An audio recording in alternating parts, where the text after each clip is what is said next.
നമ്മളെല്ലാവരും നമ്മുടെ സൗന്ദര്യത്തിൽ വളരെ കോൺഷ്യസ് ആയിരിക്കുന്ന ആൾക്കാരാണ് അല്ലേ. നമ്മൾ എവിടെയെങ്കിലും നമ്മളിപ്പോ പ്രായമായെങ്കിലും കൂടി നമ്മളെന്താ വിചാരിക്കുക, ഈശ്വര എന്റെ മുഖമൊക്കെ ചുളിഞ്ഞല്ലോ, അല്ലെങ്കിൽ എന്റെ വയറൊക്കെ ചാടിയല്ലോ, എന്റെ ശരീരം ആകെ എന്താ പറയാ തവള ചത്ത് വീർത്ത പോലെ അവിടെ ഇവിടെയൊക്കെ തുറിച്ചുകൊണ്ടായാലോ, ഒരു ഭംഗി പോയല്ലോ, അവിടെ ഇവിടെ തൂങ്ങിക്കൊണ്ടായാലോ, മുഖത്തൊക്കെ പാടുകൾ വന്നല്ലോ. അങ്ങനെ നമ്മൾ എപ്പോഴും നമ്മളുടെ സൗന്ദര്യത്തെ കുറിച്ച് ബോധവാണ് അല്ലേ.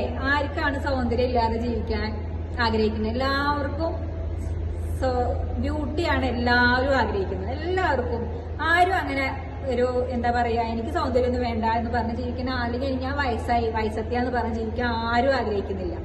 എല്ലാവർക്കും ചെറുപ്പക്കാരെ പോലെ നടക്കാനും ചെറുപ്പമായി ജീവിക്കാനും നടക്കാനും തന്നെയാണ് ആഗ്രഹം. പക്ഷെ നമ്മൾ എന്താ ചെയ്യുക, നമ്മുടെ ശരീരത്തിന് നമ്മൾ ശ്രദ്ധിക്കാറേ ഇല്ല അല്ലേ. നമ്മള് ബ്യൂട്ടി കൂട്ടാൻ വേണ്ടി നമ്മൾ എന്ത് ചെയ്യാം, കുറെ ബ്യൂട്ടി പാർലറിൽ പോകും, അല്ലെങ്കിൽ കുറെ ക്രീം തേക്കുക, അല്ലെങ്കിൽ കുറെ ലിപ്സ്റ്റിക് തേക്കുക, അങ്ങനെയൊക്കെയാണ് ഇപ്പൊ നമ്മളൊരു ഫംഗ്ഷന് പോവുകയാണെങ്കിൽ കണ്ടില്ലേ, നല്ല വില കൂടിയ നല്ല ഡ്രസ്സുകൾ ഇടും, കുറെ മേക്കപ്പ് ചെയ്യും, കുറെ ഓർണമെന്റ്സുകളൊക്കെ ഇട്ടിട്ട് നമ്മളെ പരമാവധി പ്രൊജക്ട് ചെയ്തിട്ട് മറ്റുള്ളവരുടെ മുന്നിൽ പ്രസന്റ് ചെയ്യും. പക്ഷെ അപ്പോഴും നമ്മളുടെ എന്താ പറയാ ഫിസിക്കൽ ഫിറ്റ്നസ്, അതായത് ഞാൻ സൗന്ദര്യത്തെ കാണുന്നത് ഒരിക്കലും വലിയ തടിച്ച് എന്താ പറയാ ആർഭാടം അങ്ങനത്തേലല്ല ഞാൻ സൗന്ദര്യത്തെ കാണുന്നത്. നല്ല ഫിറ്റ്നസ് ആയിരിക്കണം അല്ലെ. ബോഡി നല്ല സ്ട്രോങ്ങും സ്ട്രെങ്ത്തും ഒക്കെ ആണെങ്കിൽ അത് നമ്മളുടെ സൗന്ദര്യത്തില് കാണും എന്നാണ് എന്റെ വിശ്വാസം. പിന്നെ നമ്മൾ മെന്റലി നമ്മുടെ മനസ്സിനുള്ളിൽ സൗന്ദര്യം ഉണ്ടെങ്കിൽ അത് നമ്മളുടെ മുഖത്ത് കാണും. നമ്മളെപ്പോഴും മനസ്സിൽ നന്മ ചിന്തിക്കുക, നല്ലത് ചിന്തിക്കുക. പിന്നെ എപ്പോഴും ഞാൻ പറഞ്ഞില്ല, എപ്പോഴും പോസിറ്റീവിന്റെ ആളാണ്. പോസിറ്റീവായിട്ട് ചിന്തിക്കുക, എപ്പോഴും ചിരിച്ചുകൊണ്ട് സംസാരിക്കുക. ചിരിച്ച മുഖം അതെപ്പോഴും എല്ലാവരും ഇഷ്ടപ്പെടുന്ന ഒരു സംഭവമാണ് ചിരിച്ച മുഖം. അങ്ങനെയൊക്കെ ആകുമ്പോൾ തന്നെ നമ്മുടെ സൗന്ദര്യം കുറച്ച് കൂടും എന്നാണ് ഞാൻ വിശ്വസിക്കുന്നത്. ഞാൻ എന്റെ ബ്യൂട്ടിയിൽ ഞാൻ അങ്ങനെ വിശ്വസിക്കുന്നു. പിന്നെ അതോടൊപ്പം നമ്മൾ കുറച്ചും കൂടെ ഒക്കെ മെയിൻറ്റെയിൻ ചെയ്യണം, നമ്മളുടെ ഫിസിക്കൽ ഹെൽത്ത് മെയിൻറ്റെയിൻ ചെയ്യണം. ഞാൻ ചെയ്യുന്ന കാര്യങ്ങളാണ് ഞാൻ നിങ്ങളായിട്ട് ഷെയർ ചെയ്യുന്നത്. ഞാൻ രാവിലെ എണീറ്റ് കഴിഞ്ഞ് നമ്മുടെ ബ്രഷിംഗ് ഒക്കെ കഴിഞ്ഞ് കഴിഞ്ഞാൽ ആദ്യം തന്നെ ഞാൻ ഒരു ഗ്ലാസ് വെള്ളം കുടിക്കും. അത് കഴിഞ്ഞിട്ട് ഞാൻ ബ്രേക്ക്ഫാസ്റ്റ് ഞാൻ അങ്ങനെ കണ്ടമാനം വാരി വലിച്ചൊന്നും കഴിക്കില്ല. എനിക്കൊരു ലിമിറ്റഡ് ഉണ്ട്. എനിക്ക് എന്റേതായ ലിമിറ്റ് ഉണ്ട്, ഞാൻ അതനുസരിച്ച് കഴിക്കുള്ളൂ. അത് കഴിഞ്ഞൊരു കുറച്ച് കഴിഞ്ഞാൽ ഇടയ്ക്കിടയ്ക്ക് ഇടവിട്ട് ഞാൻ വെള്ളം കുടിച്ചോണ്ടിരിക്കും. വെള്ളം കുടിക്കാന്ന് വെച്ചാൽ ഓരോ ഗ്ലാസ് അങ്ങനെ എടുത്ത് കുടിക്കല്ല, ഓരോ കുറച്ചേച്ച് ഞാൻ കുടിച്ചിരിക്കും.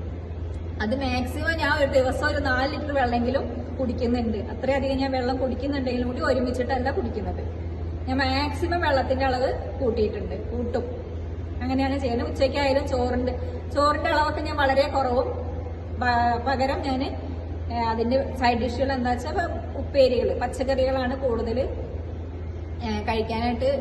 അത് ഞങ്ങളെ മാഷ് ഞങ്ങൾക്ക് തരുന്ന ഓരോ സജഷനാണ്. നമ്മൾ അതുപോലെ കീപ്പ് ചെയ്ത് പോകണമെന്ന് പറയും.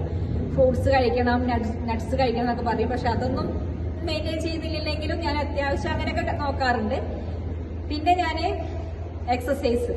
എക്സസൈസിൽ ഞാൻ ആഴ്ചയിൽ ഒരു 5 ദിവസമെങ്കിലും എക്സസൈസ് മുടങ്ങാതെ ചെയ്യുന്നുണ്ട്. എക്സസൈസ് മീൻസ് ഞങ്ങളിപ്പോ യോഗ ചെയ്യുന്നതുകൊണ്ടാണ്.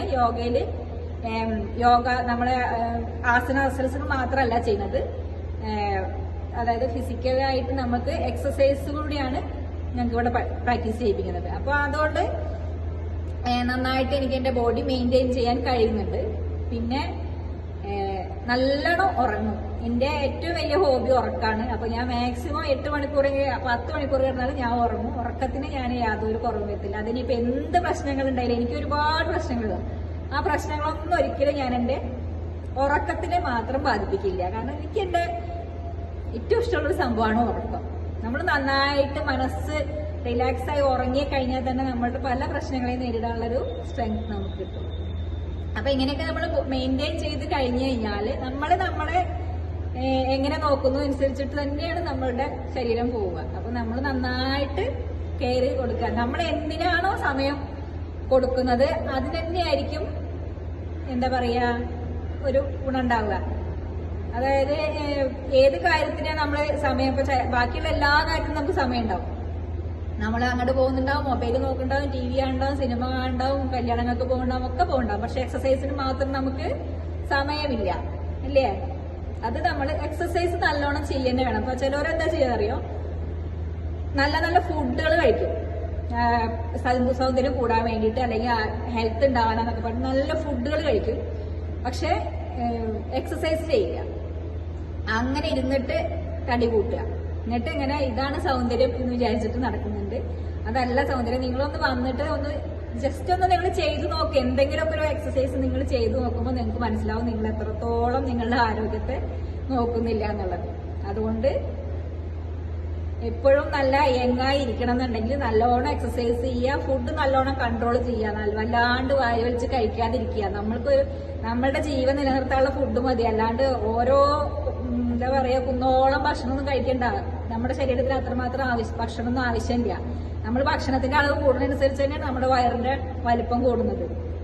അപ്പൊ അതൊക്കെ നമ്മൾ ശ്രദ്ധിച്ച് നന്നായി മെയിൻറ്റെയിൻ ചെയ്ത് നോക്കിക്കഴിഞ്ഞാൽ നമ്മുടെ സൗന്ദര്യം നമുക്കിങ്ങനെ കുറച്ചു കാലമൊക്കെ പിടിച്ചു നിർത്താം.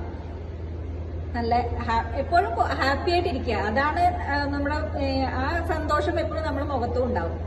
അപ്പോൾ അതൊരു സൗന്ദര്യമാണല്ലോ. അപ്പൊ അങ്ങനെ എല്ലാവരും ഹാപ്പി ആയിട്ട് സന്തോഷമായിട്ട് സുന്ദരികളായിട്ട് ഇരിക്കുക.